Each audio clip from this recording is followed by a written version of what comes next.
नकाब पहनकर थाने पहुंची महिला, बोली साहब नहीं हुआ है मेरा अपहरण। पुलिस थाने में पति ने दर्ज करवाया था अपहरण का मामला। पुलिस कर रही थी छापेमारी, उल्टा महिला ने अपने पति पर लगाया गंभीर आरोप।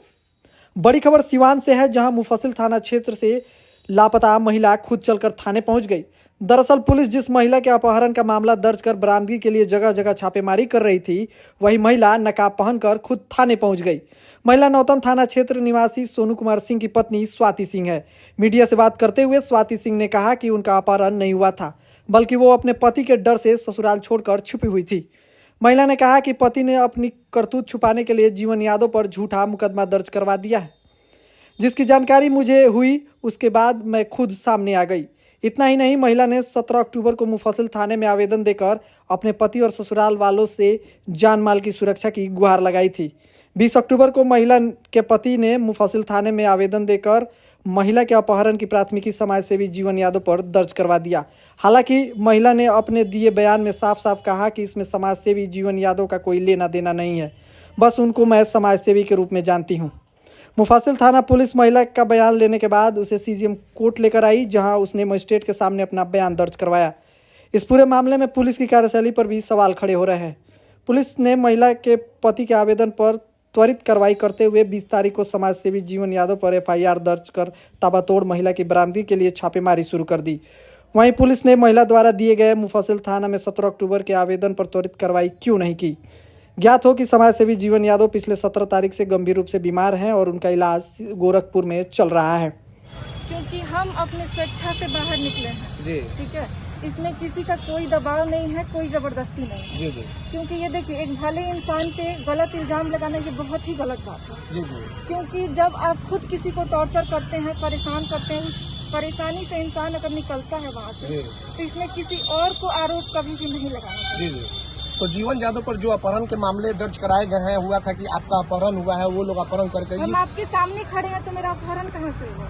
जीवन यादव पे जो कोई नहीं मेरा अपहरण किया है, क्योंकि हम आप लोगों के सामने अभी जीते जागते खड़े हैं, जिसके सबूत हम खुद हैं कि मेरा अपहरण नहीं किया गया है। हम खड़े हैं यहाँ पे क्योंकि देखिए, वहाँ पे मेरे साथ मतलब बहुत ज्यादा मारपीट मेरे पति करते थे। अच्छा। वहाँ पे जैसे हमेशा टॉर्चर करना, हमेशा मारपीट करना, इस वजह से हम भी, कोई भी लड़की नहीं चाहती है इस तरह का कदम उठाना, लेकिन हम बहुत ज्यादा परेशान हो चुके थे। 4 साल से हम इन सब चीजों को झेल रहे थे, लेकिन अब बस का बात नहीं था, क्योंकि बार बार मारपीट करना, बार बार परेशान करना, इस वजह से हम बाहर निकल के ये चीज हम निकले हैं बाहर घर से। जीवन यादव को आप जानती हैं कि नहीं? देखिए, एक समाज सेवी के रूप में हम जानते हैं, इससे ज्यादा हम नहीं जानते हैं। तो आपका अपहरण नहीं हुआ? नहीं हुआ है। ये गलत केस कराया गया? ये गलत केस हुआ। आपके पति के द्वारा ही कराया गया कि आपको छुपा करके जीवन यादव रखे हुए हैं काली रंग के स्कॉर्पियो से? झूठा आरोप लगाया जा रहा है, ऐसा कुछ नहीं है। जब हमको पता चला कि ऐसा गलत आरोप किसी पे लगाया जा रहा है, तो हम वैसे भी हम सामने आने ही वाले थे, लेकिन कहीं ना कहीं नहीं होता, हम छुप के रह रहे थे, क्योंकि हमको डर था अपनी जान का। अच्छा। इसकी वजह से हम छुप के थे। अब हम सामने हैं। किससे डर, किससे खतरा है आपको? वही मेरे ससुराल के लोगों से था, क्योंकि वो गए हुए थे तो बोल के गए थे कि हम आएंगे तो तुमको मार देंगे, या फिर मारपीट करके ही गए थे। बहुत मुश्किल से। कौन बोला था? कौन पिटाई? मेरे पति।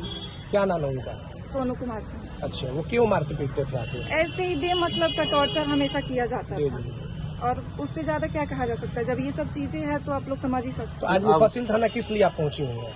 क्योंकि हम यहाँ पे बोलना चाहते हैं कि ये सब चीजें गलत है, किसी पे आरोप लगाना गलत है। मान लीजिए जो चीज है ही नहीं, उस पे क्यों ऐसा किया जाए? क्योंकि हम तो अपना जान खुद बचा के भाग रहे हैं, तो किसी और पे आरोप क्यों लगाया जा रहा है? भाग कर आप कहाँ रह रहे थे? हम ऐसे यहीं कहीं, मतलब नहीं होता, हाँ, छुप के रह रहे हैं स्टेशन। मतलब कि सीधे तौर पे जो एफआईआर जीवन यादव पे अपहरण का हुआ है, बिल्कुल गलत है। गलत है, आपका कहीं से कुछ नहीं? कहीं से कुछ। अपना नाम बताइए। मेरा स्वाति सिंह नाम। आपके पिता का नाम?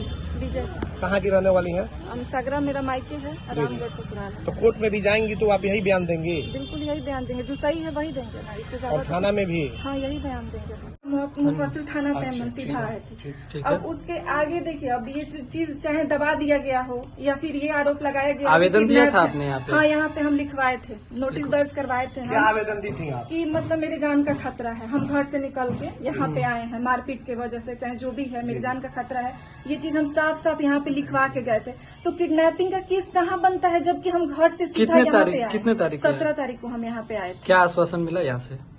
वो लोग बोले कि लिखवा दीजिए आप, हम लोग ये करेंगे। तो हम निश्चिंत हो गए कि चलो हम लिखवा दिए और हम कहीं जाके नहीं होता, इधर उधर हम रहने लगे कि जैसे ही कुछ बात, क्योंकि एक लड़की के लिए ये बहुत बड़ी बात है, घर छोड़ना कोई भी नहीं चाहता है। मुझे नहीं समझ में आ रहा था कि क्या करना चाहिए, इसीलिए हम चुपके थे कि आगे जो करना होगा हम सोच समझ के अपना स्वाति करेंगे। जी, आखिर इसमें जीवन जादव कहाँ से आ गया जो आपके पति के द्वारा FIR अब देखिए, मुझे ये बात नहीं पता है कि ये लोग क्यों ऐसा कर रहे हैं। जब ये लोग बातें रखेंगे तो हम अपना जवाब दे सकते हैं कि भाई ये लोग नाम क्यों ला रहे हैं। अच्छा अच्छा, ठीक है, तभी तो मान लीजिए कोई सामने से सवाल करेगा तभी तो जवाब दिया जाएगा ना। ऐसे आपको क्या पता है, बस हम सुने कि हाँ किसी पे इंसान पे गलत आरोप लगाया जा रहा है तो इसलिए हमको आके बोलना पड़ रहा है यहाँ। तो आप जो आवेदन दी थी उसके बाद कुछ यहाँ पे मुफस्सिल थानाध्यक्ष या किसी कर्मी से, पुलिसकर्मी से बातचीत हुई कि उसपे क्या? नहीं, मेरा मोबाइल यहीं से गायब हो गया।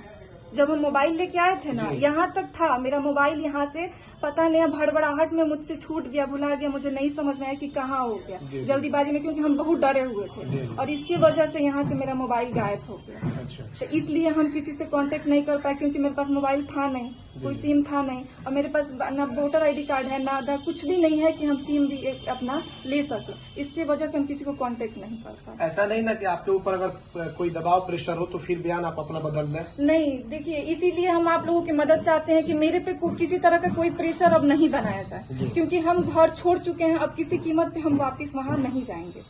इसलिए बस इतना आप लोगों की मदद चाहिए, हाथ जोड़ के हम आप लोगों के सामने रिक्वेस्ट करते हैं कि मेरी मदद की जाए, कि कोई मेरे ऊपर प्रेशर ना बनाए। कब शादी हुई थी आपकी? अब मेरा 4 साल पहले शादी हुआ था, 2018 की शादी है मेरी। तो कब से ये सब प्रताड़ना चल रहा था घर पे?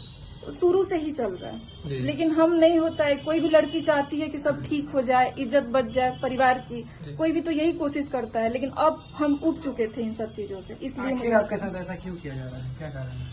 अब देखिए, ये तो करने वाला समझे ना, मुझसे शादी किया गया, उधर की मर्जी थी। एक तरह से ये शादी भी ब्लैकमेलिंग थी, समझिए। कैसी ब्लैकमेलिंग? मतलब मान लीजिए कि मेरी माँ को माइंड वॉश करना, कि मन नहीं होता, दिखावा करना कि हम बहुत अच्छे हैं, ये हैं वो हैं, शादी हो गया। अब माँ बाप की मर्जी से कोई भी एक्सेप्ट करता है चीजों को। हमको लगा कि चलो शादी हो जाएगी, सब ठीक हो जाएगा। अब पता नहीं उस इंसान के मन में क्या था, किस वजह से मुझसे शादी करना चाहते, तो उसको पता प्रशासन से क्या चाहते हैं? सिवान के पुलिस अधीक्षक या हम चाहते हैं कि मेरी मदद इस तरह से की जाए कि हम अपनी स्वेच्छा से निश्चिंत होके रह सके। डर के मुझे अब जिंदगी नहीं जीना है, बस यही चाहते हैं, हम इससे ज्यादा कुछ नहीं चाहते। अपनी मर्जी से, अपनी स्वेच्छा से हमको जहाँ रहने का मर्जी हो वहाँ मुझे रहने दिया जाए। अब मुझ पे प्रेशर और दबाव नहीं दिया जाए।